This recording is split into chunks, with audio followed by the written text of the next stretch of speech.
రాష్ట్ర ముఖ్యమంత్రివర్యులు నారా చంద్రబాబు నాయుడు గారి ప్రతిష్టకు ముడిపడి ఉన్న పింక్ డైమండ్ అంశాన్ని టీటీడీ ధర్మకర్తల మండలి ఉన్నతాధికారులు సీరియస్గా పరిగణించి కోర్టులో కట్టిన 2 కోట్ల శ్రీవారి సొమ్మును టీటీడీ ఖాతాలో జమయ్యేలా అవాస్తవాలను ప్రచారం చేసిన వారిపై న్యాయపరమైన చర్యలు తీసుకొని ఇలాంటివి పునరావృతం కాకుండా భక్తుల మనోభావాలు దెబ్బ తినకుండా చూడాలని నవీన్ విజ్ఞప్తి చేశారు.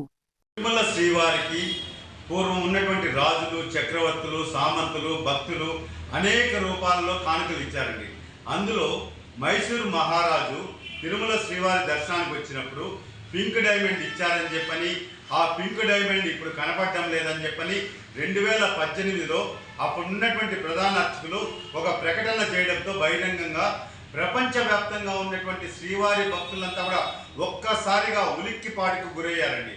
అసలు స్వామివారి నగలకు భద్రత ఉందా, ఏం జరుగుతోంది తిరుమల కొండపైన అని చెప్పి ఎంతోమంది ఆవేదన పడ్డారు.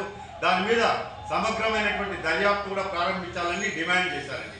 ఆ సందర్భంలో 2019లో ఎన్నికలు జరగబోతున్నాయి కాబట్టి చంద్రబాబు నాయుడు గారిని ఏదో ఒక విధంగా అప్రతిష్ట పాలు చేయాలని చెప్పని ఇక్కడ ప్రధాన అర్చకులు గారు చెప్పిన మాటని వక్రీకరిస్తూ దాన్ని రాజకీయ కోణంలోకి తీసుకొని ఎవరైతే అప్పటి రాజ్యసభ సభ్యులు విజయసాయి రెడ్డి గారు బహిరంగ ప్రకటన చేశారు, స్వామివారి పింక్ డైమండ్ బయటకు వచ్చేసింది, అది చంద్రబాబు నాయుడు గారి ఇంట్లోకి చేరిపోయింది, మీరు పోలీసు బలగాలతో విజిలెన్స్ అధికారులు, టీటీడీ అధికారులు వెంటనే చంద్రబాబు నాయుడు గారి ఇంటిని ముట్టడించి మీరు తనిఖీలు చేస్తే పింక్ డైమండ్ దొరుకుతుంది, మీరు ఆలస్యం చేస్తే ఆ పింక్ డైమండ్ ఖండాంతరాలు దాటిపోతాయి అని చెప్పి ఆ రోజు రాజ్యసభ సభ్యులు విజయసాయి రెడ్డి గారు చెప్పడంతో అప్పుడు ఉన్నటువంటి ముఖ్యమంత్రి చంద్రబాబు నాయుడు గారు దానిని సీరియస్గా పరిగణించి తప్పుడు ప్రచారం చేశారు, పార్టీని నన్ను వ్యక్తిగతంగా టార్గెట్ చేశారని చెప్పని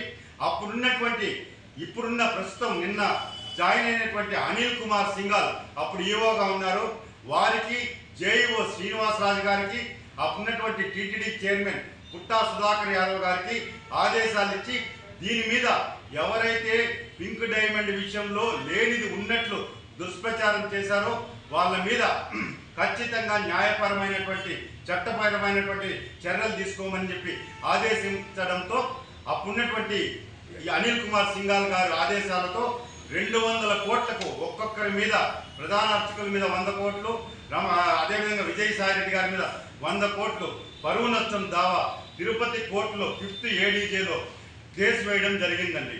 ఆ కేసు నెంబరు 050000264218.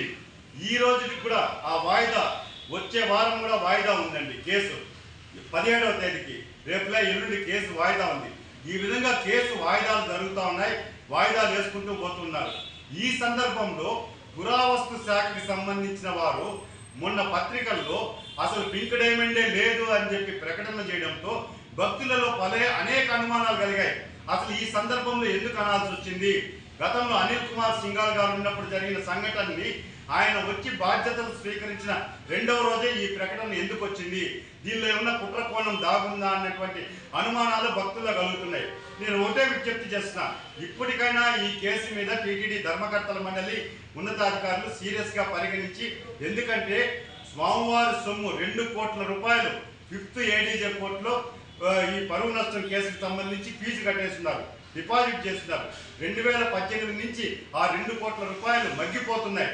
వెంటనే దాన్ని విడుదల చేసి టీటీడీ ఖాతాలోకి రావాలంటే ఈ కేసు వేగవంతం చేయాల్సిన బాధ్యత ఇప్పుడున్నటువంటి అధికారుల మీద ఉన్నది. దయచేసి అప్పుడున్నటువంటి చంద్రబాబు నాయుడు గారిని ఎవరైతే ఉద్దేశపూర్వకంగా అప్రతిష్ట పాలు చేయాలనుకున్నారో వాళ్ళకి న్యాయపరంగా చట్టపరంగా శిక్ష పడాల్సిందే. తిరుమల తిరుపతి దేవస్థానం పింక్ డైమండ్తో పరాచకాలన్న వారిని స్వామివారు ఖచ్చితంగా శిక్షిస్తారు. కాబట్టి ఇలాంటి పునరావృతం కాకుండా ఉండాలంటే కఠినంగా టీటీడీ అధికారులు నిర్ణయం తీసుకొని ఈ పింక్ డైమండ్ విషయానికి శాశ్వతంగా ఫుల్ స్టాప్ పెట్టాలని చెప్పని నేను ఒక శ్రీవారి భక్తుడిగా విజ్ఞప్తి చేస్తున్నానండి.